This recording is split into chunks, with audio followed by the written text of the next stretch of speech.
Olá pessoal, seguindo então para a nossa segunda aula sobre a teoria do orbital molecular. Bom, na última aula a gente introduziu a ideia da teoria do orbital molecular, é uma ideia onde a gente combina orbitais atômicos para gerar orbitais moleculares e descrever as propriedades das moléculas a partir desses orbitais.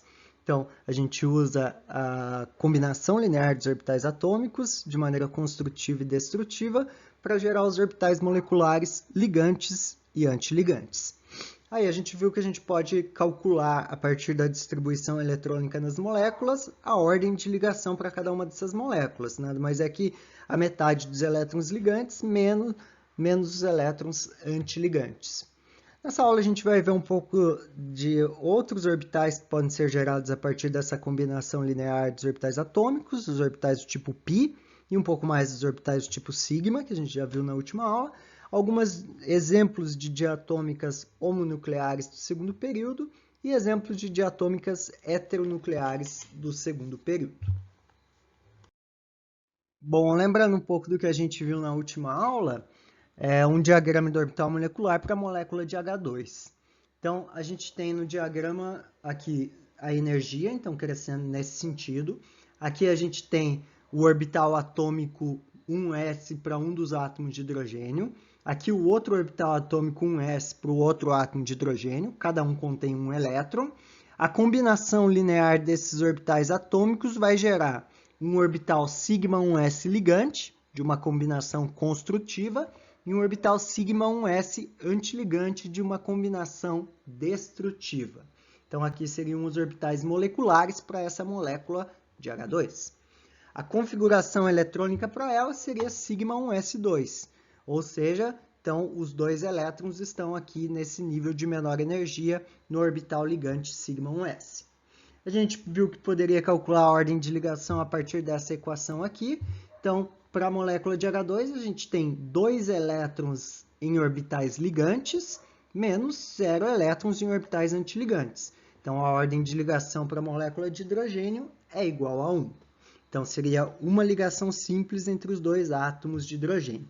A energia de dissociação para essa molécula é de 432 kJ por mol.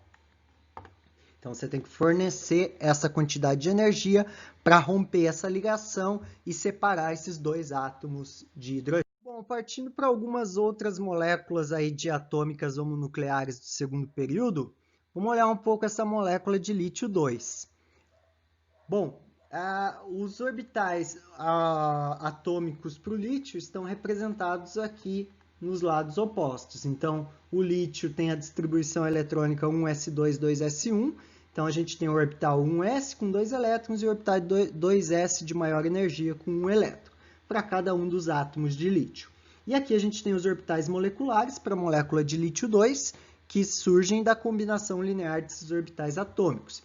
Então, a gente tem um orbital molecular σ1s ligante, com 2 elétrons, um outro orbital molecular σ1s antiligante, também com 2 elétrons, um orbital σ2s ligante, também com 2 elétrons, e um orbital σ2s antiligante, com nenhum elétron. Vejam, 4 orbitais atômicos geraram 4 orbitais moleculares. Bom, a distribuição eletrônica para essa molécula de lítio 2 seria a seguinte. Então, σ1s2, σ1s antiligante 2 e σ2s2. Então, essa seria a distribuição eletrônica para o lítio 2. A ordem de ligação. A gente tem 4 elétrons em orbitais ligantes, menos 2 elétrons num orbital aqui antiligante. Então, a ordem de ligação seria 1. A gente tem uma ligação simples entre esses dois átomos de lítio. Vejam, a gente pode calcular e verificar um pouco das propriedades das moléculas olhando, às vezes, apenas para os elétrons de valência. Então, para o lítio, no caso, a gente pode calcular essa ordem de ligação e estudar um pouco as propriedades dele sem levar em consideração esse orbital do tipo 1s, que seria um orbital interno que vai gerar orbitais σ1s. Então, se a gente eliminar ele aqui do nosso diagrama e levar em conta apenas os orbitais σ2s, a ordem de ligação é a mesma. a gente tem 2 elétrons em orbitais ligantes, 0 elétrons em orbitais antiligantes. A ordem de ligação passa a ser 1. Então, a partir daqui, eu vou apresentar alguns diagramas simplificados, ou seja, sem mostrar essas camadas mais internas, tendo uma simplificação aí no diagrama, diminuindo o número de orbitais representados. Mas vejam que isso não interfere em nada na interpretação desses diagramas. Bom, até então a gente viu a combinação dos orbitais do tipo S. E se a gente combinar os orbitais do tipo P? Aí a gente tem, então, os orbitais P, 3 orbitais degenerados, Px, Py e Pz, como a gente viu lá para os orbitais atômicos. Aí a combinação desses orbitais vão gerar um orbital do tipo sigma e 2 orbitais do tipo π. Vamos olhar primeiro para a combinação dos orbitais gerando o orbital do tipo sigma, depois a gente vê os orbitais π. Então, os orbitais do tipo sigma, eles surgem da combinação linear dos orbitais atômicos 2pz. Então, os orbitais ligantes 2pz são a interação construtiva das funções de onda 2pz dos orbitais atômicos. Então, se a gente tem lá um orbital 2pz combinando construtivamente com o orbital 2pz, a gente vai ter uma interação construtiva e uma alta densidade eletrônica na região internuclear, o que contribui efetivamente para a ligação química. Então, a combinação linear de 2 orbitais do tipo 2pz, de um átomo A e de um átomo B, vai levar a um orbital sigma 2pz. Então, um orbital molecular ligante do tipo sigma. A gente, claro, pode ter uma combinação destrutiva desses orbitais 2pz, levando a um orbital antiligante. Então, se a gente combinar destrutivamente esses orbitais, a gente vai ter como resultado aqui um orbital antiligante com um plano nodal na região internuclear. Esse orbital antiligante não contribui para a ligação química, a densidade eletrônica fica aqui sobre os núcleos ao invés da região internuclear. Então, combinando destrutivamente 2 orbitais 2pz de um átomo A e B, a gente tem um orbital sigma antiligante 2pz. Os orbitais atômicos Px e Py vão se combinar gerando orbitais moleculares do tipo π. Então, os orbitais moleculares ligantes, π2px e π2py, são gerados a partir da combinação construtiva desses orbitais. Vejam, esses orbitais, eles não têm uma sobreposição completa, como o orbital aqui, sigma 2pz, desculpa. Esses orbitais eles têm uma sobreposição lateral, então é uma sobreposição menos efetiva, que gera ligações, em geral, mais fracas do que as ligações do tipo sigma. Então, combinando aqui construtivamente, a gente vai gerar orbitais aqui sigma 2px e 2py, que tem a densidade eletrônica na região internuclear, contribuindo aí para a ligação química. Então, a combinação linear construtiva dos orbitais px e px de um átomo A e B vai gerar um orbital do tipo sigma 2px, um orbital molecular ligante. Orbitais moleculares antiligantes surgem da combinação destrutiva desses orbitais px e py. Então, combinando destrutivamente esses orbitais, a gente vai ter aqui um orbital antiligante com plano nodal na região internuclear e com densidade eletrônica fora dessa região, que não contribui para a ligação química como um todo. Então, os orbitais é a combinação dos orbitais px de um átomo A com o orbital px de um átomo B, vai gerar aí a combinação destrutiva, né? Vai gerar um orbital do tipo π2px antiligante. Vamos olhar agora um pouco para a energia desses orbitais aí moleculares do tipo sigma e π, gerados a partir dos orbitais atômicos 2p. Então, as energias relativas desses orbitais vão depender um pouco do número atômico dos elementos que estão sendo utilizados para formar essas diatômicas homonucleares que a gente está vendo aí. Então, aqui a gente tem um diagrama de energia para os orbitais atômicos e moleculares. Então, orbitais aqui 2p, os 3 orbitais degenerados de 2 átomos distintos. E aqui os orbitais moleculares π, 2p e sigma 2p, ligantes e antiligantes. Então, dependendo aí do número atômico da molécula, a gente vai ter, do número atômico dos átomos envolvidos na formação dessa molécula, a gente vai ter aí uma inversão da ordem de energia aqui dos orbitais π2p e σ2p ligantes. Então, nesse primeiro caso aqui, em que os orbitais π2p têm menor energia, a gente tem que o orbital 2s e 2p sofrem uma interação, fazendo com que haja uma diminuição da energia do orbital σ2s e um aumento da energia do orbital σ2p. Então, o orbital σ2p passa a ter uma maior energia do que os orbitais π2p. Isso ocorre para moléculas que são formadas por átomos com um número atômico menor que 8. Tratando-se de atômicas homonucleares, é claro. Nesse segundo caso aqui, a gente tem orbitais do tipo σ2p ligantes de menor energia do que os orbitais π2p ligantes. Então, como há uma maior sobreposição desses orbitais σ2p, uma vez que eles estão no mesmo eixo aqui de ligação, então o mesmo eixo dos núcleos, né? A gente tem uma menor energia deles e isso ocorre para moléculas que são formadas a partir de elementos com Z maior ou igual a 8. Então, por exemplo, O2, F2 e assim por diante. E aqui o exemplo seria N2 e outras moléculas formadas por elementos com Z menor que 8. Bom, então, a energia relativa dos orbitais antiligantes, como a gente pode perceber, ela não é alterada. Então, os orbitais π antiligantes têm menor energia do que os orbitais σ antiligantes quando a gente está tratando dos orbitais 2p. Então, da combinação linear aí dos orbitais atômicos 2p. Bom, quando a gente fala um pouco da ordem de ligação, a gente falou que a partir da ordem de ligação a gente pode estimar qual é a força de atração entre os núcleos, qual seria a energia necessária para quebrar essa ligação, enfim, informações nesse sentido. A gente pode ter ligações múltiplas, ou seja, ordens de ligação maior do que 1 entre átomos ligados. Então, a ordem de ligação, como a gente viu, é calculada a partir dessa equação. Então, o número de elétrons ligantes menos o número de elétrons antiligantes divididos por 2. E aí, se a gente tem diferentes valores para essa ordem de ligação, a gente pode definir essas ligações como sendo simples, duplas e triplas. Então, uma molécula que possui uma ordem de ligação 1, ela vai ter uma ligação do tipo simples. E essa ligação vai envolver orbitais moleculares do tipo sigma.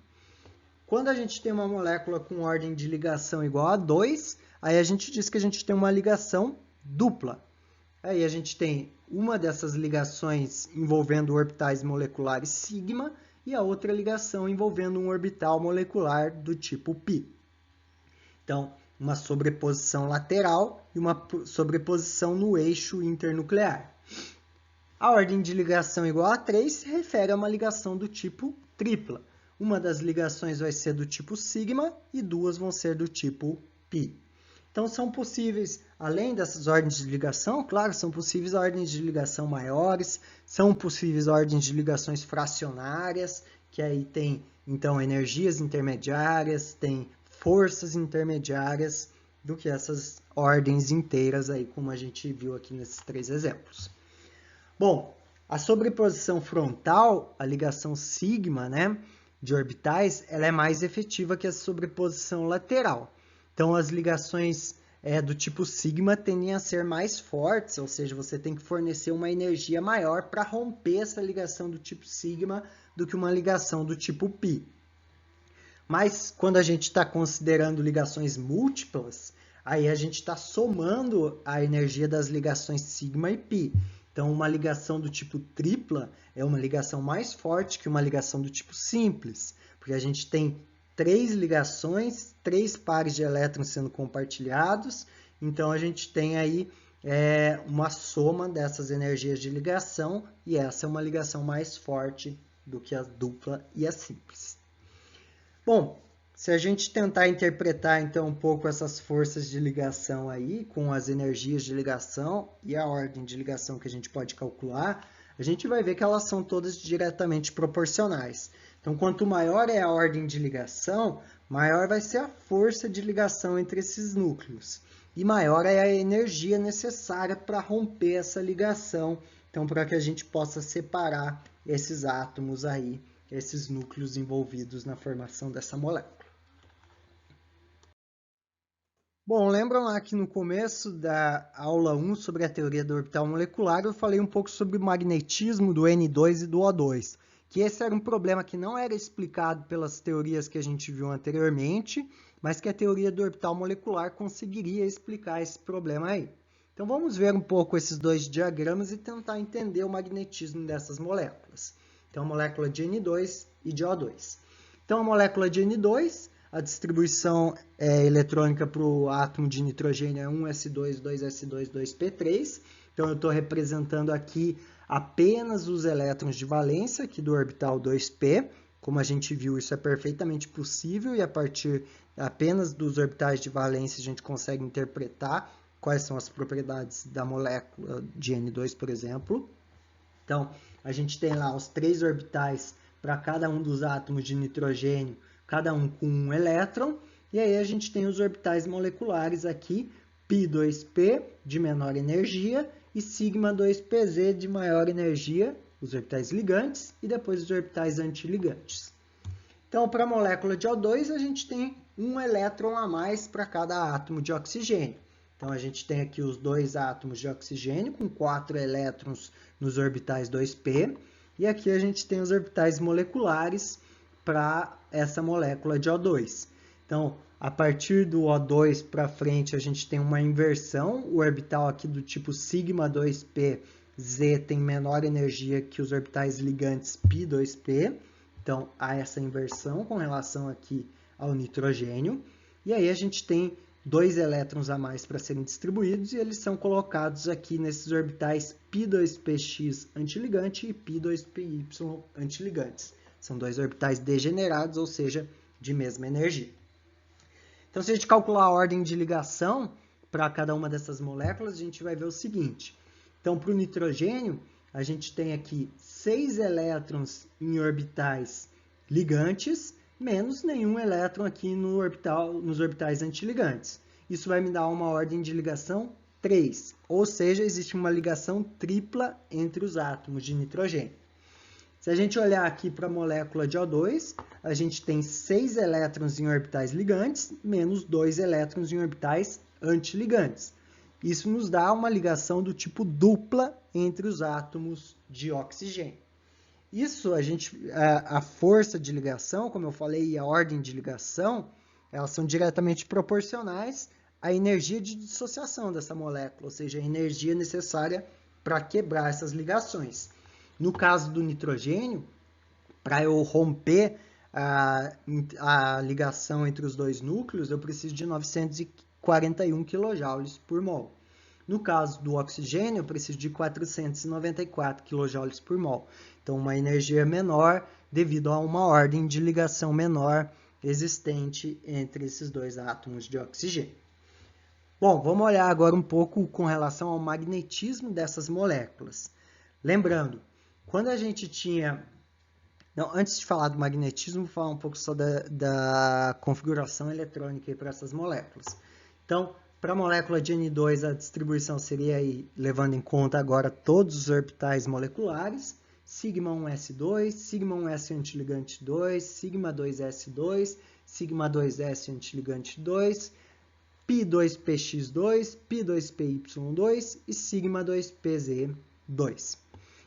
Levando aqui em consideração a molécula de oxigênio, o que a gente vai ter a mais são os 2 elétrons aqui nos orbitais π2px antiligante 1 e π2px y antiligante também com 1 elétron. Então, é a única diferença aí na distribuição eletrônica para essas moléculas de N2 e O2. Agora, falando um pouco do magnetismo dessas moléculas. Lembrando que, quando a gente estudou lá os átomos e a configuração eletrônica deles, a gente falou sobre o magnetismo. A gente falou que quando a gente tinha todos os elétrons emparelhados, ou seja, todos os orbitais completamente preenchidos, nenhum orbital com apenas um elétron, a gente tinha uma molécula do tipo ou um átomo do tipo diamagnético. Esse é o caso da molécula de N2. Vejam, os orbitais internos estão todos completamente preenchidos. Os orbitais moleculares de valência, todos aqui têm 2 elétrons em cada orbital. Então, não existe nenhum elétron desemparelhado e isso faz com que essa molécula seja diamagnética e interaja fracamente com campos magnéticos. O oxigênio, se a gente olhar aqui para a distribuição eletrônica da molécula de O2, a gente vai ver que a gente tem 2 elétrons desemparelhados nos orbitais do tipo π2px e π2py antiligante. Isso faz com que essa molécula tenha uma característica paramagnética. Logo, ela deve interagir mais fortemente com campos magnéticos. Então, vejam, as teorias que a gente estava vendo até então, modelo de Lewis, teoria da ligação de valência, repulsão dos pares de elétrons do nível de valência, nenhuma delas conseguia explicar o fato do magnetismo, o fato do oxigênio ser paramagnético, que era observado experimentalmente na época. E aí a teoria do orbital molecular, que é uma teoria aí baseada na resolução da equação de Schrödinger e na mecânica quântica, ela nos mostra que a distribuição eletrônica da molécula de O2 resulta aqui em elétrons desemparelhados, o que dá a característica de paramagnetismo para essa molécula. Então, a teoria do orbital molecular, ela não só explica essas características magnéticas, como várias outras características que não eram explicadas anteriormente, como a cor das moléculas, comprimentos de ligação, a geometria dessas moléculas, enfim, várias características que a gente consegue estudar a partir da teoria do orbital molecular. Aqui só umas regras gerais para a gente ver como a gente deve montar esses orbitais moleculares. Então, resumindo um pouco do que a gente viu até então, né? Então, montando os orbitais moleculares.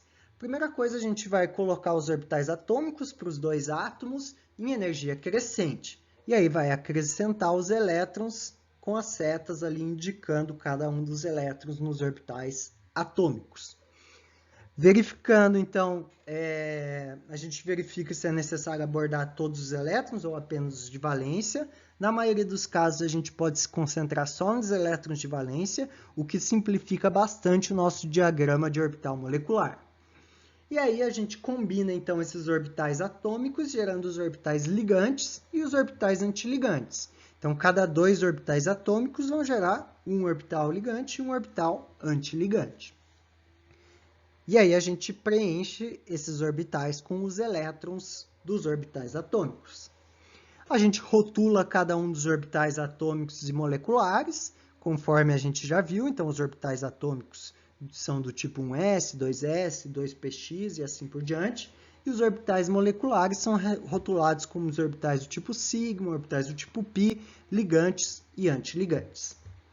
E por fim, né, a gente inclui esses elétrons seguindo aí as regras de Rand e de Pauli, como foi visto lá na distribuição eletrônica, quando a gente falou dos átomos, da configuração eletrônica para os átomos. Da mesma forma, seguindo essas mesmas regras aí. Bom, vamos ver um exemplo aqui agora para uma molécula diatômica heteronuclear envolvendo aí um elemento do segundo período. Exemplo, a molécula de HF. Então, a gente tem na molécula de HF um átomo de hidrogênio, com um elétron aqui no orbital 1s, e um átomo de flúor com 2 elétrons no orbital 2s e 5 elétrons nos orbitais 2p. Não estou representando o orbital 1s do átomo de flúor. Então, o que vai ocorrer? A gente vai ter os orbitais de valência sendo combinados entre si. Então, os orbitais que vão se combinar são sempre os orbitais de energia próxima. Nesse caso, são os orbitais 2p, de valência do flúor, com o orbital 1s, de valência do hidrogênio. Os orbitais que não se combinam, ou seja, que não fazem parte das ligações, eles vão ser designados como orbitais moleculares não ligantes. Então, são esses orbitais aqui, π2p, não ligantes. O elemento mais eletronegativo ele deve ter os orbitais de menor energia. Então vejam aqui que no nossos níveis de energia, os orbitais de valência do átomo de flúor, que é mais eletronegativo, 2p, eles têm menor energia que o orbital de valência 1s para o átomo de hidrogênio. Quando a gente vai calcular a ordem de ligação, a gente não leva em consideração os elétrons dos orbitais moleculares não ligantes, apenas os elétrons dos orbitais ligantes e antiligantes. Então, olhando aqui um pouco, o que a gente vai ter? Os orbitais internos, σ1s e σ2s, são orbitais não ligantes, então eles não são combinados com os orbitais do átomo de hidrogênio, não existem outros orbitais do átomo de hidrogênio para se combinarem com esses orbitais do flúor, então eles passam a ser orbitais σ1s e 2s não ligantes.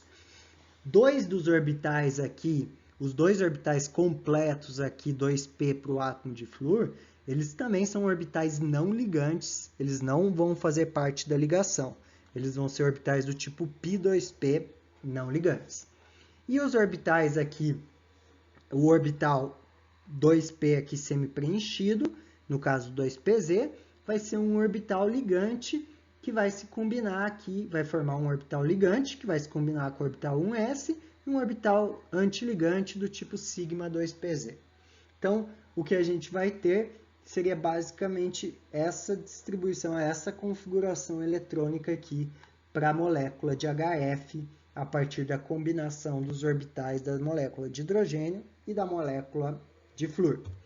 Calculando a ordem de ligação, então, não esqueçam, a gente não leva em consideração os orbitais moleculares não ligantes. Então, o que a gente vai ter? 2 elétrons aqui em orbitais ligantes e nenhum elétron em orbital antiligante. Então, a ordem de ligação para a molécula de HF é igual a 1, ou seja, a gente tem uma ligação simples entre os átomos de hidrogênio e flúor na molécula de HF. Então, esse é um exemplo de uma diatômica heteronuclear. Outras diatômicas heteronucleares aí, do segundo período têm um diagrama relativamente simples como esse, mas à medida que a gente vai passando para outros períodos ou combinando mais átomos, esses diagramas passam a ser bastante complicados e são resolvidos apenas por computadores e não na mão, como a gente está fazendo aqui e tentando estimar aí as energias relativas para esses orbitais moleculares. Então, pontos importantes que a gente falou para essa aula aí. Então, a gente tratou da teoria do orbital molecular, complementando aí a formação então dos orbitais do tipo sigma e dos orbitais do tipo π, vendo então as ligações múltiplas que envolvem ligações do tipo π, né? Isso que a gente viu então para as diatômicas homonucleares, ou seja, diatômicas do segundo período formados por um único elemento, e viu um exemplo para uma diatômica heteronuclear do tipo H, a molécula de HF. Então, esses são os pontos importantes aí que a gente viu. Aqui algumas referências que foram utilizadas para fazer esta aula. Eu agradeço a atenção de todos e até a próxima aula.